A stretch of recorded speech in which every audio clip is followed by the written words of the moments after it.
While thousands of hard-hit Canadians have been praising the government for providing quick financial relief during this pandemic, many others feel like they are falling through the cracks, including landlords and small business owners who've been counting on the government's promised interest-free loan known as the Canada Emergency Business Account.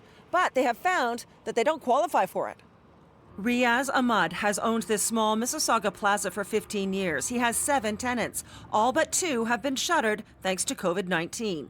Not all were able to pay rent April 1st, and he fears more will be unable to next month if this continues. Many of the businesses in his plaza at Glen Erin Road and Dundas have been counting on the Fed's $40,000 interest-free loan to help tide them over. The problem is you have to have had at least $50,000 in payroll expenses last year to be eligible. Some of these cannot demonstrate because they are they are just self-employed, they are just working on their own, or they have one employee, right? And so they can't really demonstrate that kind of payroll. To me, it looks like 50,000 payroll limit would be more for medium-sized to large businesses. Riaz understands the difficulties his tenants are facing, but as a landlord, he feels like he's not getting any breaks either. He depends on the rents to pay his mortgage and other bills. What about landlords?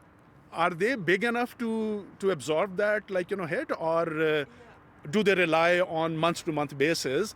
It really depends on the size of the business. So just say that, landlords should be doing more for their tenants, and they should just be helping out. Yeah, I mean, we will help out to the extent that we can with our limitations.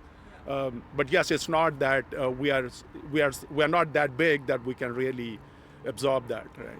The Canadian Federation of Independent Business tells me that there are about 1.1 million small businesses in this country.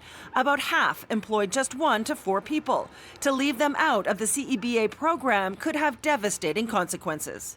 We think it's a really good idea. It will help many to try to bridge and help their business survive through this incredibly challenging time. But the criteria are so tight that it makes it useless for at least 1 in 5 businesses.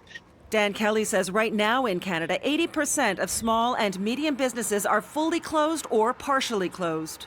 That's a phenomenal number, and so many of them are worried that they will actually never make it across the finish line, that COVID is actually going to mean that they are permanently closed. A third of Canadian small businesses are reporting that they are worried that they may never open their doors again.